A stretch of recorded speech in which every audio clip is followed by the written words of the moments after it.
Hey everybody, we just gotta let my girls bark at the cat here for a second and we'll get started.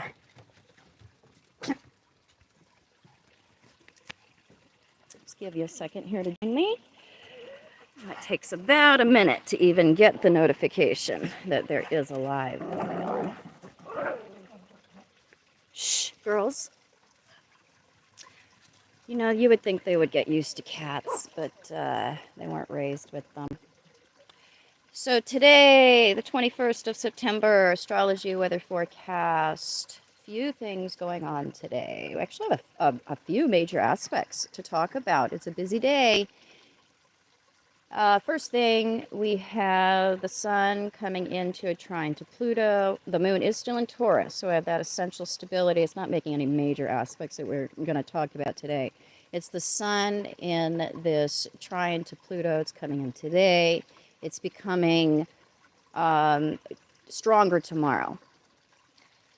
So when we have this going on, it makes it easier for us to make personal changes. It makes it easier for us to ascertain what needs to be adjusted, what needs to be transmuted, and then take direct action to do this.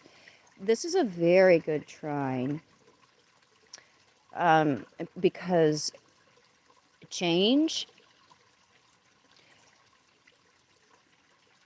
is something that we can very efficiently accomplish. There's a direct path to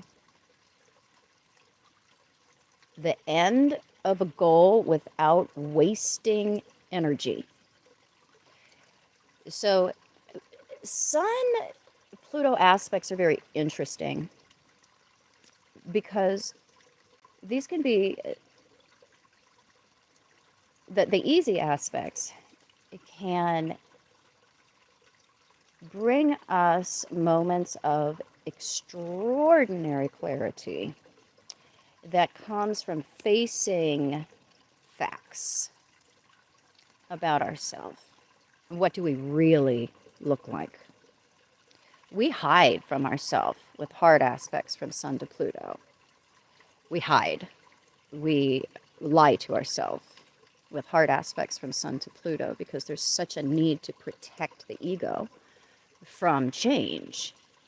But we invite it with the trine, and we see that, you know what, I can't advance unless I allow myself to let go of identity structures and pillars of what I thought made me who I am, but I see that they were actually they were destructive. They're coping mechanisms that I've outlived, and if I don't let them go, I'm going to remain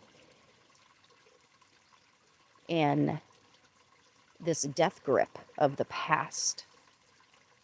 So we have this chance with the trine between Sun and Pluto to recognize, where do we resist life?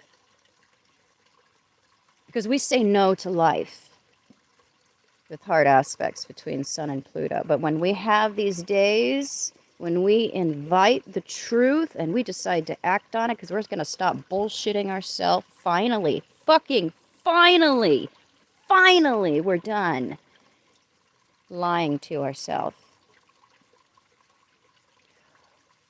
We can pull it together relatively quickly because we realize what needs to change. What is the key? What is the problem? Is the efficient identification of problem and then the fast-paced resulting solutions. Because we admitted it. That's 80% of the issue here with Sun-Pluto stuff, is the admission that change even needs to take place. We don't have that problem with the easy aspects in the birth chart or in transit. We don't have a problem with resisting what we know is going to be life-affirming.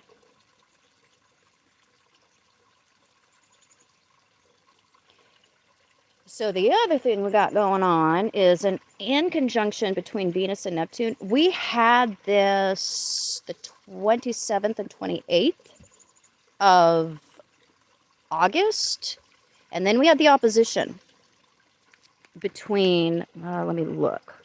Do I have an ephemeris open here? We had the opposition between Venus and Neptune. Just let me see. Do I have a ahaha between Venus and Neptune? Where were you? Ah, the 22nd and 20th. No. That's the in conjunction with the opposition. Hold on.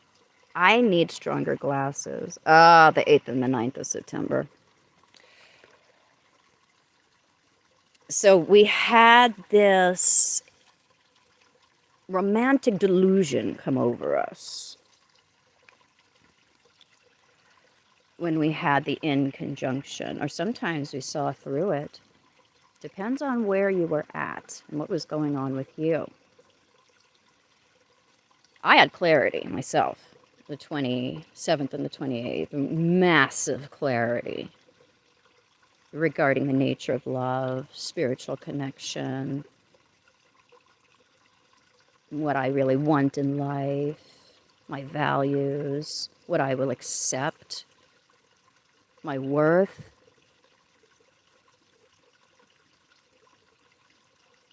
And we kept working on that theme of self-worth and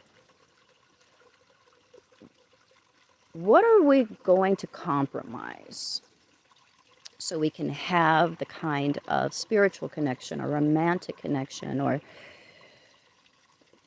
sometimes so we can have the delusions in life that are so comforting to us. What are we willing to compromise? Sometimes the nature of those compromises can be very healthy, because we could be making real necessary sacrifices for something that's good for us.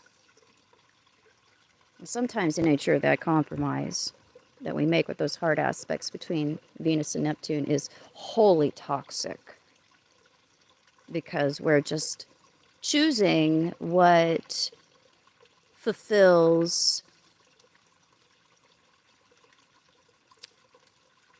our need for something superficial.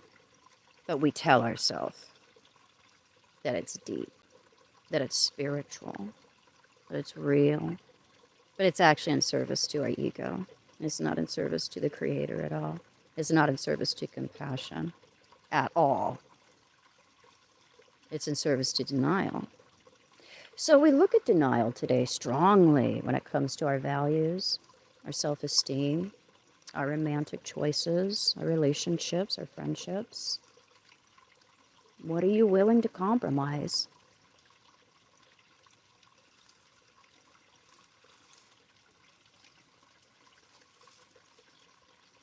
Are the sacrifices that you're making healthy?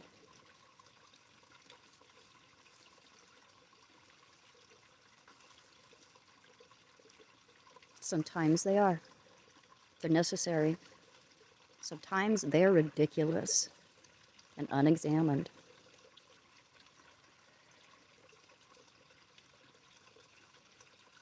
So with this beautiful trine between Sun and Pluto, this gives us a chance to pull our shit together easier when we see that we have erred on the side of comforting delusion or disconnection, or protecting ourselves from what's real or true, or grounding something beautiful.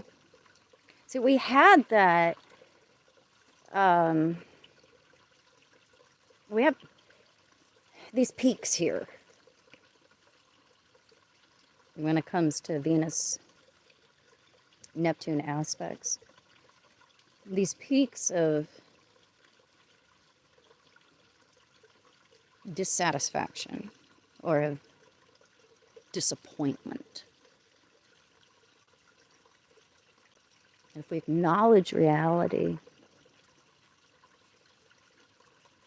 then we can invite satisfaction into our life, rather than nurturing disappointment or trying to keep something going that's just simply an illusion. So we're looking at that today. We also have interesting aspects between Mercury, Jupiter, and Chiron. So Mercury, Jupiter is square, and that tends to have us thinking that we know things that maybe we don't always completely know. Our arguments are big and fresh and broad and maybe lacking detail or groundedness. When we have aspects from Mercury to Jupiter, it pumps up the volume when it comes to what we think we can say and do and what we know. So we're kind of a little bit big for our britches. That is mitigated by the in conjunction from Mercury to Chiron, because that does bring reticence. It brings caution when it comes to communication, because we're not sure how we're coming across, and we can have a lot of misperceptions based on our own hurt feelings, wounds, what is unhealed within ourselves. So communication can be something where, we may hear things spoken with confidence, but that can be in service to protecting ourselves. So we can be lacking the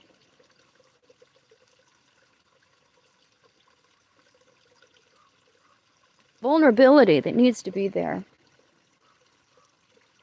to be heard right. We have to really open ourselves to the prospect that we may be misunderstood with those difficult aspects from Mercury to Chiron, and try to say it anyway and do the best we can.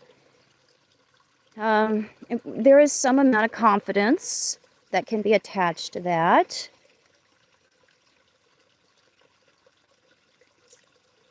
So where we usually really err on the side of exaggeration with hard aspects between Mercury and Jupiter, that in conjunction to Chiron at the same time does give us some amount of pullback or questioning what it is that we're saying or communicating. So we do have a chance to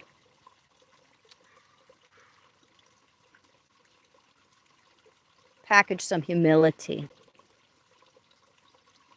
into what it is that we're getting across, or sometimes not give in to the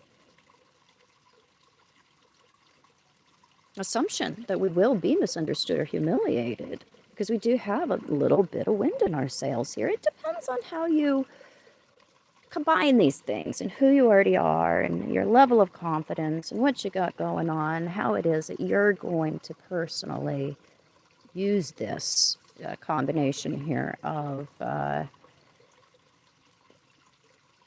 humility and exaggeration.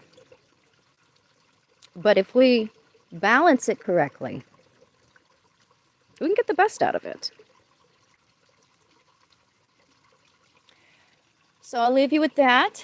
I will likely check in with you guys later today. I'm probably going to have time to stop in and take some Sinistry questions, but I'll announce it, at least give you a little bit of time to get the warning there. If I don't see you today, I'll likely see you tomorrow. Haven't done a question and answer session in a while. I'd like to get back in here and do that. So we'll see when I can fit that in. In any case, see you tomorrow morning.